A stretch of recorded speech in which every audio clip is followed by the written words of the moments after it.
In breaking news, Chairman Burns of the Parliament Subcommittee on Transhuman Studies has been kidnapped by biotic extremists. The biotics commandeered a freighter and were last seen in the Hades Gamma Cluster. No demands have yet been made.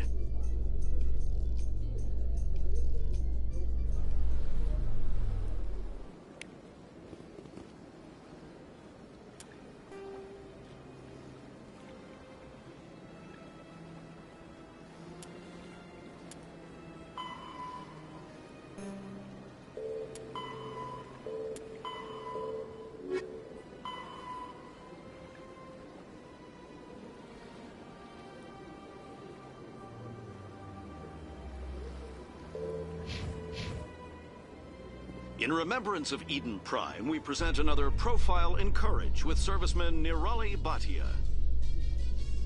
A devoted wife and talented chef,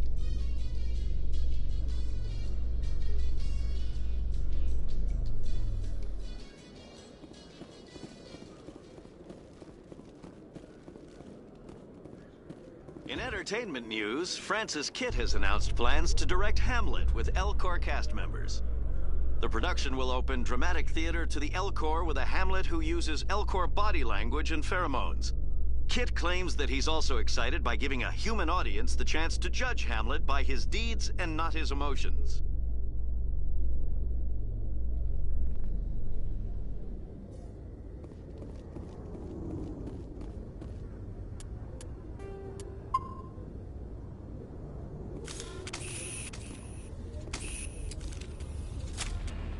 I've got big news for you, Shepard. Captain Anderson is stepping down as commanding officer of the Normandy. The ship is yours now. She's quick and quiet, and you know the crew. Perfect ship for a Spectre. Treat her well, Commander. I want the truth. Why are you stepping down, sir? You needed your own ship. A Spectre can't answer to anyone but the Council. And it's time for me to step down. What kind of leads do we have? Saren's gone. Don't even try to find him.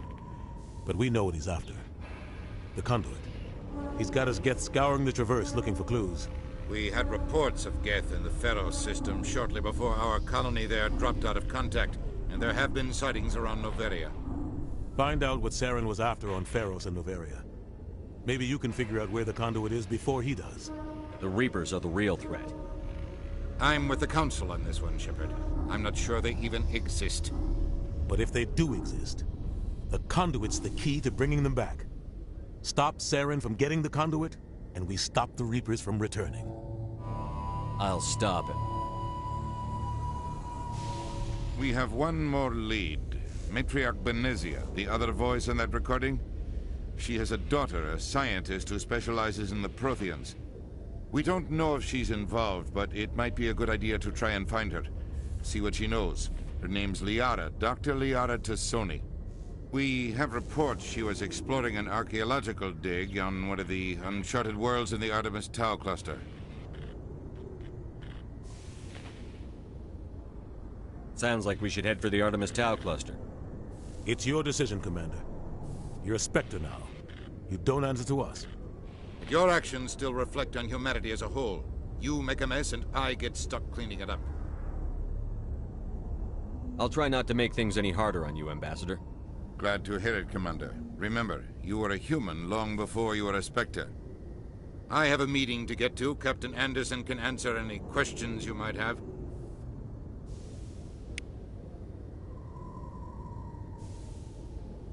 Yes, Commander? How are you holding up? Honestly, this isn't how I pictured my career coming to an end. Pushing papers really isn't my thing. But you're the one who can stop Saren. I believe in you, Shepard. If that means I have to step aside, so be it. Any extra intel you can give me on our colony at Pharos? The entire planet used to be one giant Prothean city. Mostly ruins now. But some of the infrastructure is still intact. The colony tried to build on what the Protheans left behind. We lost all contact with them when the Geth attacked. What do you know about the Artemis Tau cluster? Not much. I've never been there myself. A handful of systems with a few small, uncharted worlds, but no real colonies. Might not be easy finding Dr. Tassoni out there. My advice is to look for the world with the Prothean ruins. What can you tell me about Novaria? Novaria's trouble. Always has been. The whole planet's basically a center for corporations to conduct illegal research. Watch your back there, Shepard. Spectres are about the only form of Citadel authority Novaria respects. But they aren't popular.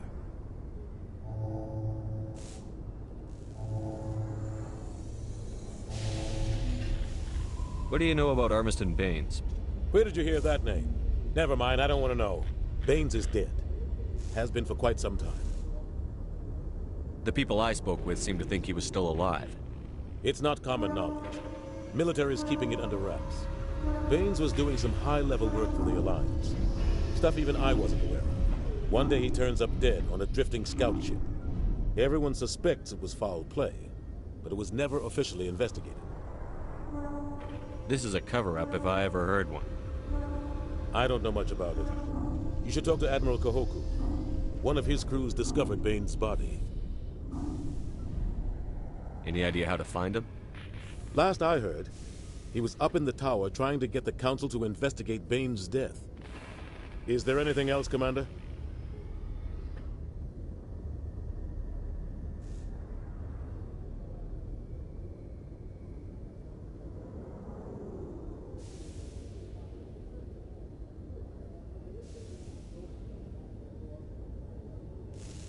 Tell me what happened with you and Saren 20 years ago.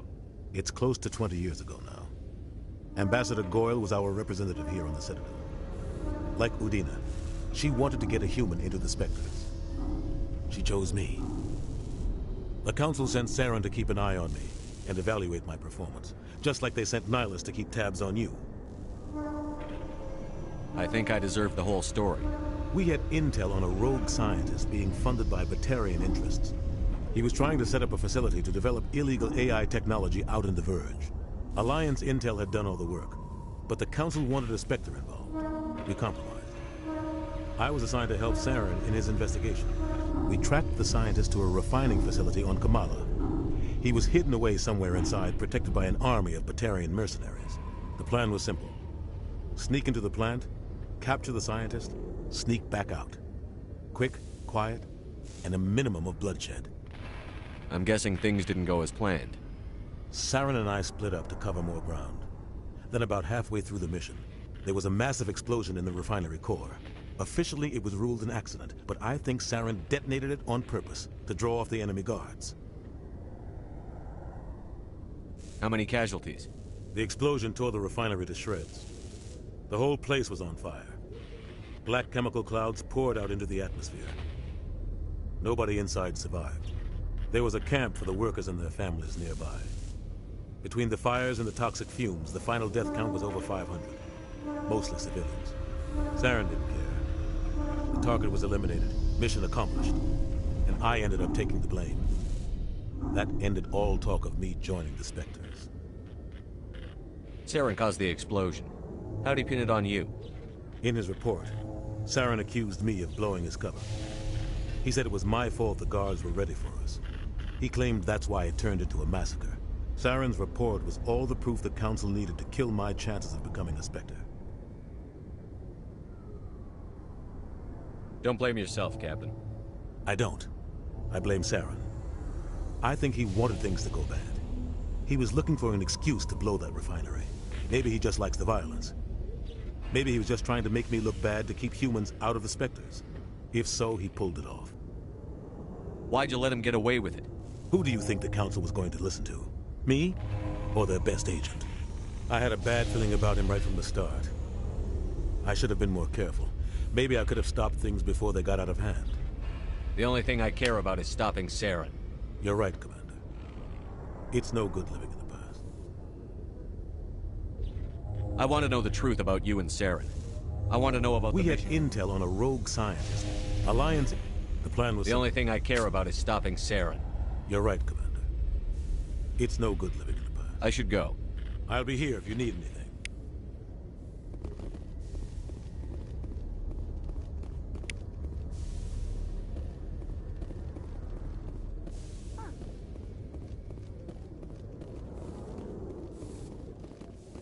Celebrations are being planned for the anniversary of the end of the Rachni Wars. Many Council worlds, particularly Asari and Solarian colonies, will hold victory parades to commemorate the defeat of the invading Rachni. In a rare admission of debt, several Asari colonies have invited Krogans to be honored for the victories the uplifted Krogans made possible.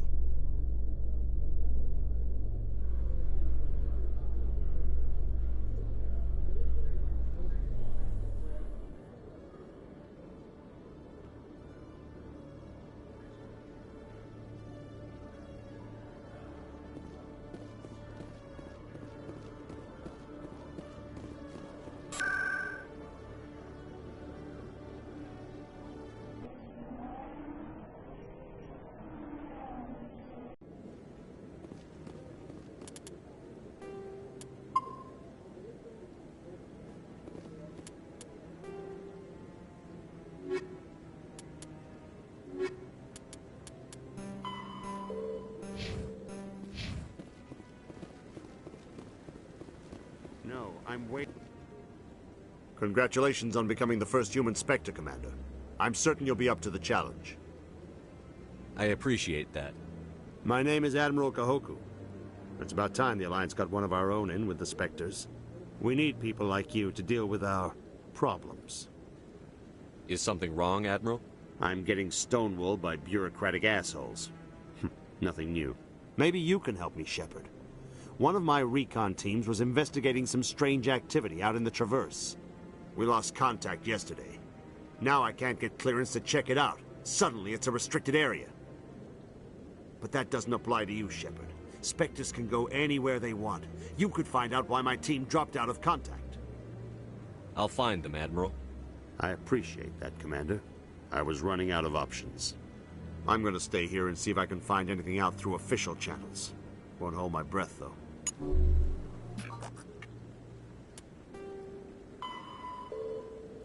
I'll upload the info on where my team was last seen to your ship. Maybe you can get some answers. Commander, any luck finding my recon group? Captain Anderson said you had information on Baines. Not as much as I'd like to. One of my crews found him, frozen stiff on board a derelict vessel. The missing recon group? The one I sent you to find? They were scouting the system we found Baines' ship in. You should have mentioned this earlier, Admiral. Baines is already dead. It's too late for him. I'm only concerned about my team. Someone has to find them. Please, Shepard, I'm counting on you.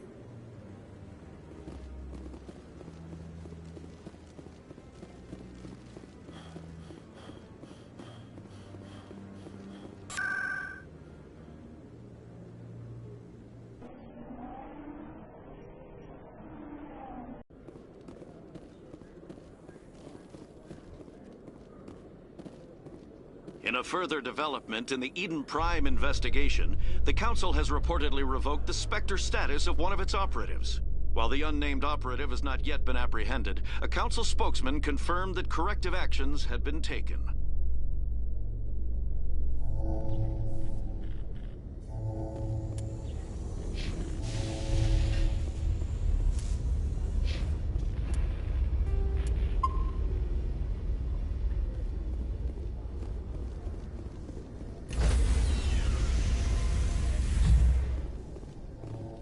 Stand by, shore party. Decontamination in progress. I heard what happened to Captain Anderson. Survives 100 battles and then gets taken down by backroom politics. Just watch your back, Commander. Things go bad on this mission, you're next on their chopping block. Saren's out there somewhere, and we're gonna find him. Everyone on this ship's behind you, Commander. 100%. Intercom's open. If you got anything you want to say to the crew, now's the time.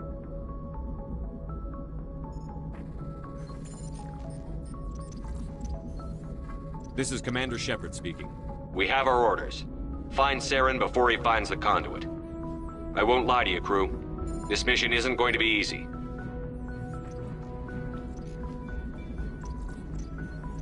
For too long, our species has stood apart from the others. Now it's time for us to step up and do our part for the rest of the galaxy. Time to show them what humans are made of. This began with an attack on a human settlement in the Traverse. But we know Saren won't stop there. His Geth armies aren't going to stay on the far fringes of Citadel space. Our enemy knows we're coming. When we go into the Traverse, Saren's followers will be waiting for us. But we'll be ready for them, too. Humanity needs to do this. Not just for our own sake, but for the sake of every other species in Citadel space. Saren must be stopped. And I promise you all, we will stop him. Well said, Commander. Captain would be proud. The captain gave up everything so I could have this chance. We can't fail. Yes, sir.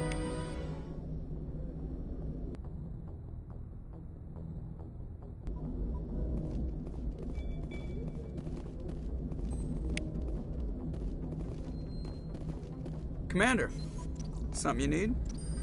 How's the Normandy performing? Is she everything they said she'd be? She's the best ship in the fleet, if you've got a pilot who knows how to handle her. Balance isn't what you'd expect. Takes a while to get used to that oversized drive core we got stuffed in the back, and her power can sneak up on you if you're not careful. The Normandy's probably too much ship for your average Alliance pilot, Commander. Lucky for you, I'm anything but average. I like to know my crew. Mind if I ask you a few questions? I can see where this is going. You did a background check on me, didn't you? Well, I'll tell you the same thing I told the captain. You want me as your pilot. I'm not good. I'm not even great. I am the best damn helmsman in the Alliance fleet. Top of my class in flight school, I earned that. All those commendations in my file, I earned every single one. Those weren't given to me as charity for my disease. I'm sorry, Joker. I didn't even know you were sick. You mean you didn't know? Oh, crap.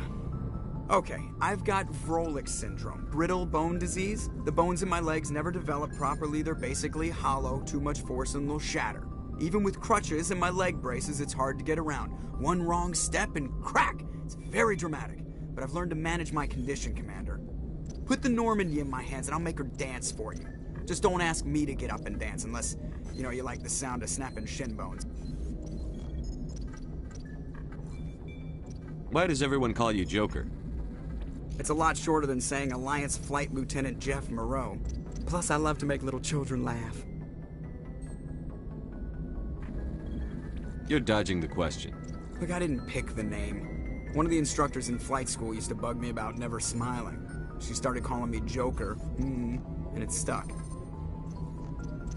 Why didn't you ever smile? Hey, I worked my ass off in flight school, Commander. The world's not gonna hand you anything if you go around grinning like an idiot. By the end of the year, I was the best pilot in the academy. Even better than the instructors, and everybody knew it. They'd all got their asses kicked by the sickly kid with the creaky little legs.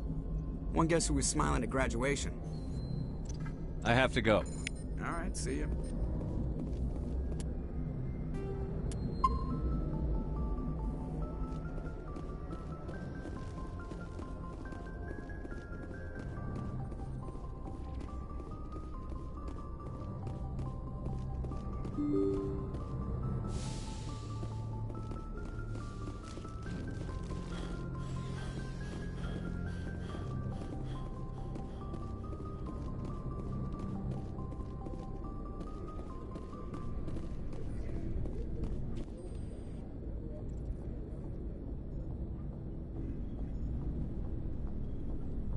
Anything you need, Commander?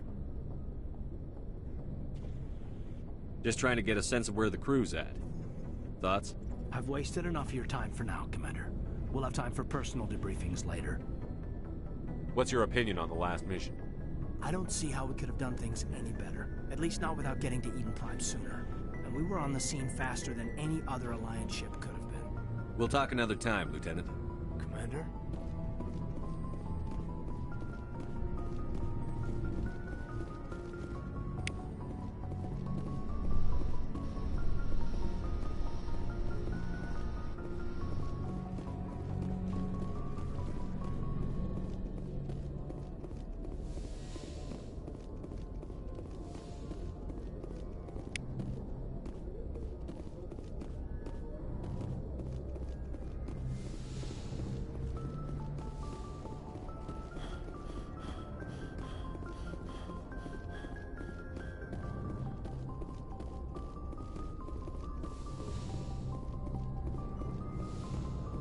Yes, Commander?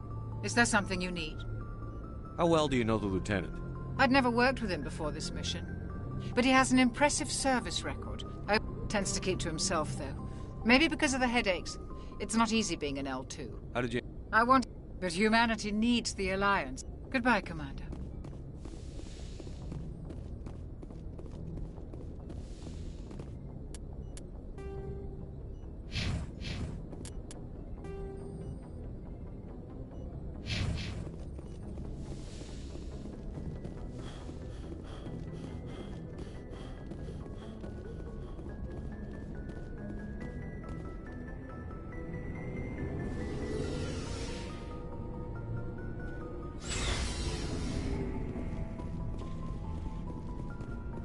Thanks for bringing me on board, Commander. I knew working with the Spectre would be better than life at CSEC. Have you worked with a Spectre before? Well, no, but I know what they're like. Spectres make their own rules. You're free to handle things your way. At CSEC, you're buried by rules. The damn bureaucrats are always on your back. For the most part, the rules are there for a reason. Maybe. But sometimes it feels like the rules are only there to stop me from doing my work. If I'm trying to take down a suspect, it shouldn't matter how I do it, as long as I do it.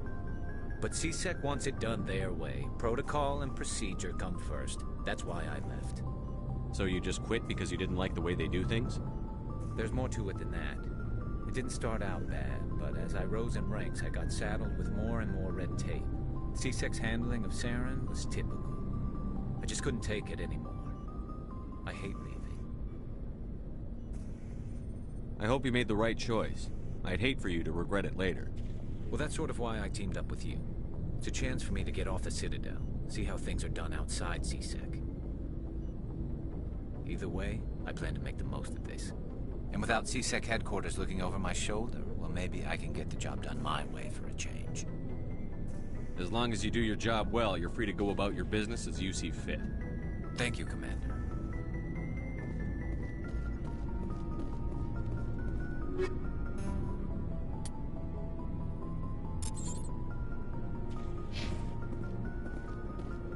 Commander? What's your opinion on the last mission? Kinda wish you'd got there sooner, Commander. No offense, I appreciate the rescue. I just wish...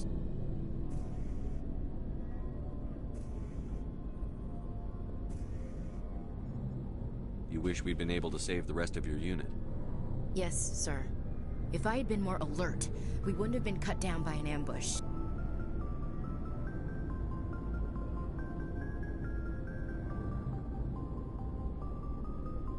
The Geth are perfect ambushers. They don't move, they don't make noise, they don't even breathe. Sir, they have flashlight heads. I'll make sure it doesn't happen again.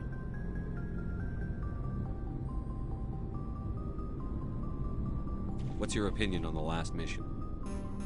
No offense, I appreciate the rescue. Yeah, if I had been more alert, Sir, I'll make sure it doesn't happen again. Do you have a few minutes to talk one-on-one? I'm sorry, Commander. I need to get my duties squared away. I wouldn't mind talking more later, though. Dismissed, Chief. Sir.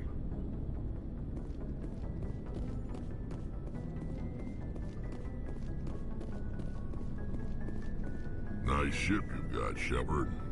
What can I do for you? What's your story, Rex? There's no story. Go ask the Quarian if you want stories. You Krogan lived for centuries. Don't tell me you haven't had a few interesting adventures. Well, there was this one time the Turians almost wiped out our entire race. That was fun. I heard about that. You know, they almost did the same to us. It's not the same. It seems pretty much the same to me. So your people were infected with a genetic mutation? An infection that makes only a few in 1,000 children survive birth? And I suppose it's destroying your entire species? I suppose it isn't all the same. I don't expect you to understand, but don't compare humanity's fate with the Krogan. Sorry, Rex. I wasn't trying to get you upset. Your ignorance doesn't upset me, Shepard. As for the Krogan, I gave up on them long ago. The genophage infected us, but it's not what's killing us. What can you tell me about the genophage? Ask the Solarians if you want details. They made it. All I know, it makes breeding nearly impossible. Thousands die in stillbirth, and most never get that far.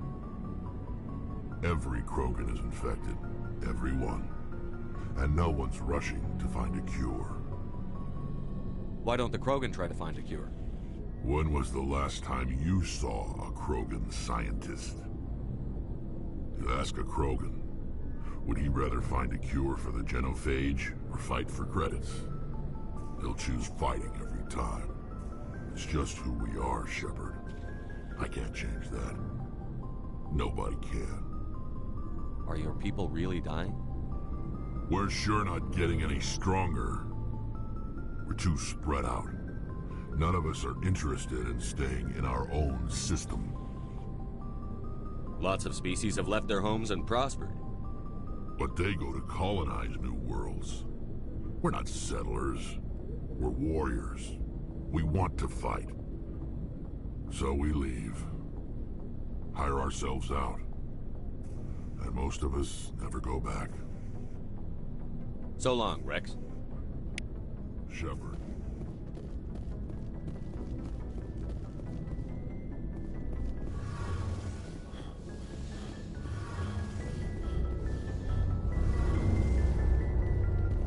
Hey, Commander, you know that Quarian, Tally? She's been spending all her time down here asking me about our engines. I'll tell her to leave you alone. What? No, she's amazing. I wish my guys were half as smart as she is. Give her a month on board and she'll know more about our engines than I do. She's got a real knack for technology, that one. I can see why you wanted her to come along. I figured she'd be a real asset to the team. You got an eye for Tally, Commander, but I'm guessing that's not why you came down here.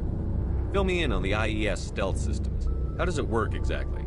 You can't hide a ship out in space. They emit too much heat and radiation. Too easy for sensors to pick them up, unless you find a way to capture those emissions. So our stealth systems trap the energy we give off in storage sinks built into the ship itself. No emissions to give away our location. Eventually the sinks have to be vented. More than a few hours silent running and they overheat. Cook us inside our own hull. There's no way for anyone to detect us? A visual scan can still pick us up. Anyone looking out a window can see us plain as day. But you have to be pretty close to get an actual visual out in space. Most vessels rely on scanners. As long as the stealth systems are engaged, they can't see us. Not unless we accelerate to FTL speeds. Why doesn't it work with faster-than-light travel?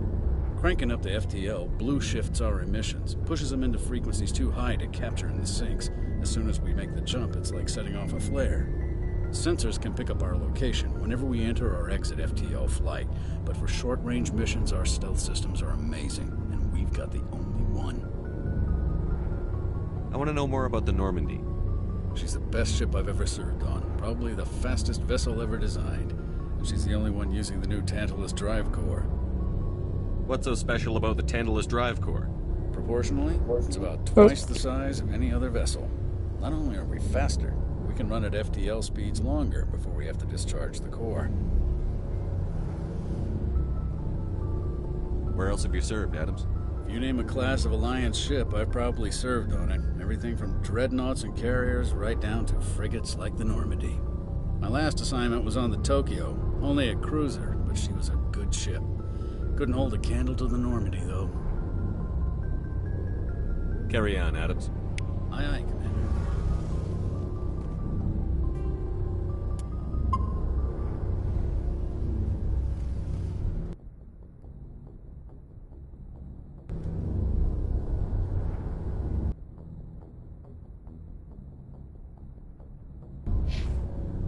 Your ship's amazing, Shepard.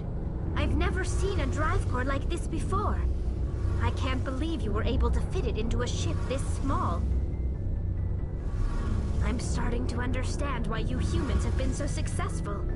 I had no idea Alliance vessels were so advanced.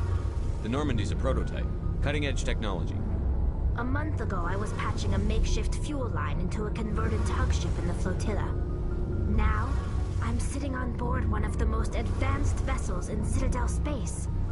I have to thank you again for bringing me along. Traveling on a vessel like this is a dream come true for me. I had no idea you found ship technology so interesting. It comes with being a Quarian. The migrant fleet is the key to the survival of my people. Ships are our most valuable resource. But we don't have anything like this. We make do with cast-offs and second-hand equipment. We just try to keep them running for as long as we can. Some of the fleet's larger vessels date all the way back to our original flight from the Geth. I can't believe your fleet's still using ships that are 3 centuries old. They're constantly being repaired, modified, and refitted. They aren't pretty, but they work. Mostly. We've tried to make ourselves as independent as possible on the flotilla. Grow our own food, mine, and process our own fuel. But some things we just can't make on our own. A patch to maintain the hull integrity requires raw materials we just don't have. That's why our pilgrimages are so important.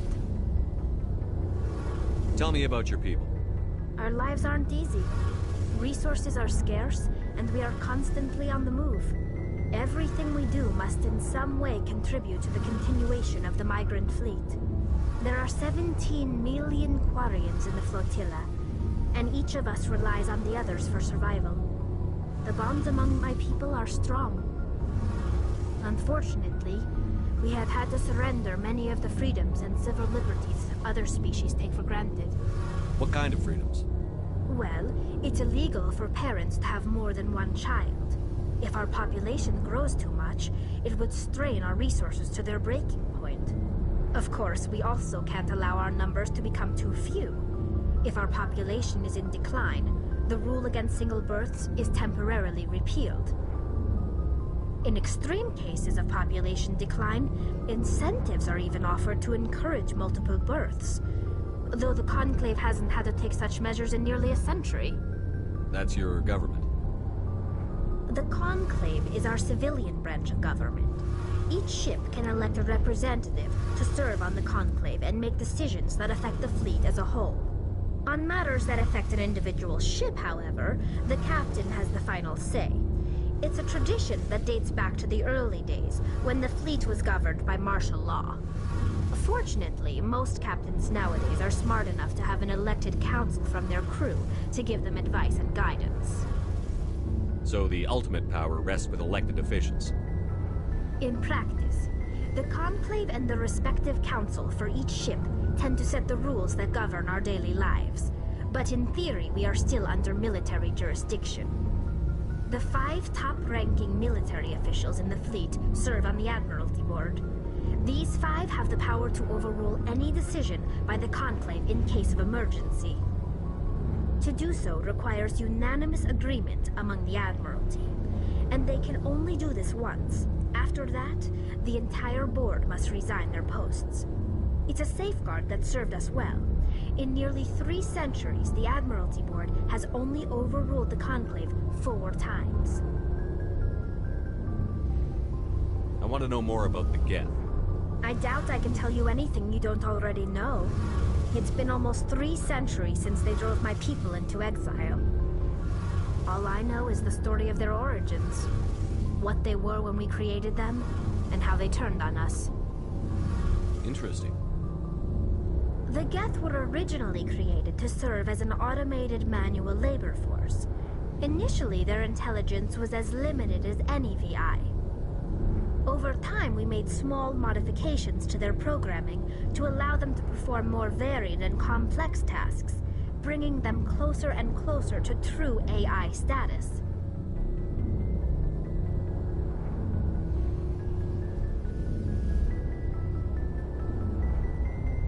How come the Council didn't step in and stop you? This wasn't true AI research. We may have been skirting the bounds of the law, but we never did anything that was actually illegal. The changes were so insignificant, so gradual, that we were able to control them.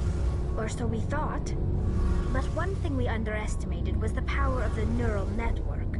A million Geth thinking simultaneously created an inherently unstable matrix. So, the Geth share brain power? Many of the Geth's logic systems were designed to work in concert with other nearby Geth. Basically, the more of them you have in a group, the smarter they are. So there's some sort of group consciousness? No, nothing like that. They cannot share sensory data or information. Their programming cannot handle that much simultaneous input. Each Geth maintains an individual awareness and identity. The neural network only operates on a process-based level. It's basically the synthetic equivalent of a subconscious. But when they're in close proximity, they can coordinate low-level functional processes, freeing up more capacity for original or independent thought. That doesn't make any sense. I'm probably oversimplifying. The Geth are incredibly advanced and complex creations. All you need to know is that they get smarter when they gather in large numbers. As we built more and more Geth, their effective intelligence became more sophisticated, more abstract. One day, a Geth began to ask its Quarian overseer questions about the nature of its existence. Am I alive? Why am I here? What is my purpose? As you can imagine, this caused a near panic among my people. What did you do? It was inevitable the newly sentient Geth would rebel against their situation. We knew they would rise up against us, so we acted first. A general order went out across all Quarian-controlled systems to permanently deactivate all Geth. The Geth responded to this order violently. You can't blame them for fighting for their survival. We had no other choice. The Geth were already on the verge of revolution. By acting quickly, we had a chance to end the war before it began. The hope was that most of the Geth would still be little more than machines, incapable of organized resistance. But they had progressed much further than anyone anticipated. The war was long and bloody. Millions upon millions of Quarians died at their hands. In the end, we were forced to flee our own homeworld. We feared the Geth would pursue us, but they never came beyond the Veil. Now we drift through space, exile searching for a way to reclaim what was once ours.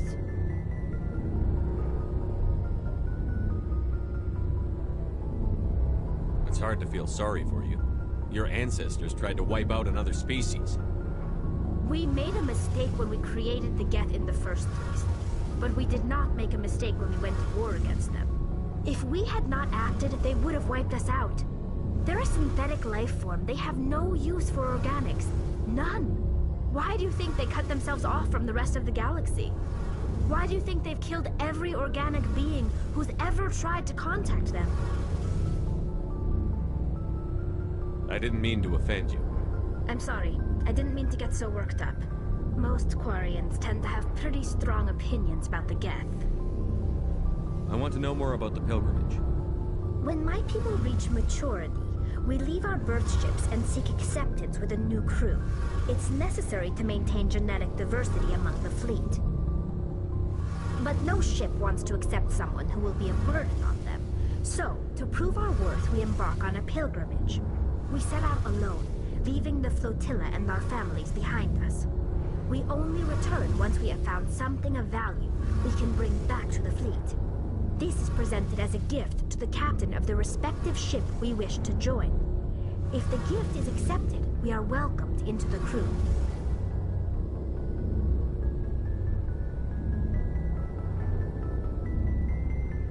Can a captain choose to reject the gift? That doesn't happen often. Most captains are eager to increase the size of their crew.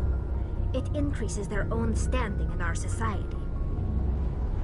Even when the gift is not particularly valuable, the captain usually accepts it out of a sense of tradition. However, there is a stigma to presenting a substandard gift. It's not the best way to make a good impression on a new community. Most pilgrims don't return until they find something worthwhile.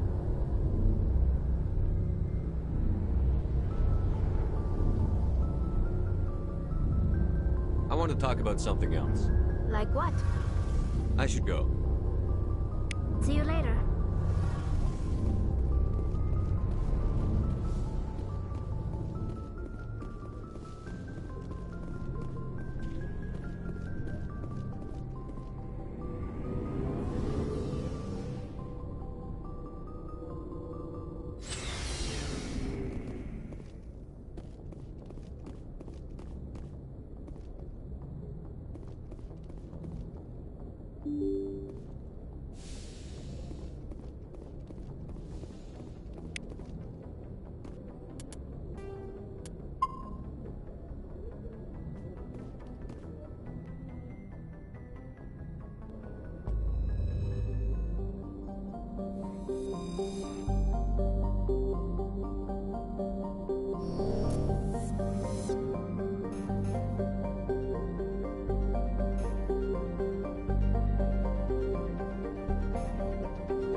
approximately 4 hours. Analysis. Torch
Commander, I'm picking up a signal from the planet's surface.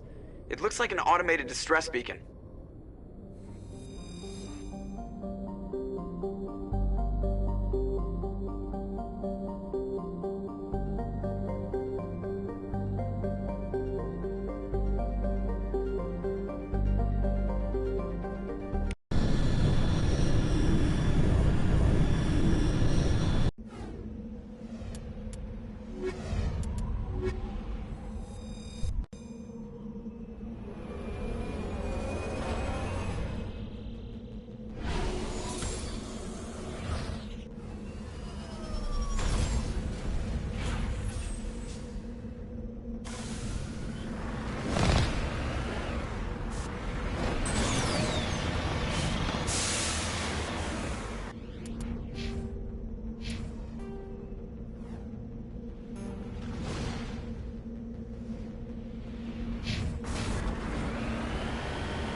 These are Admiral Kahoku's men.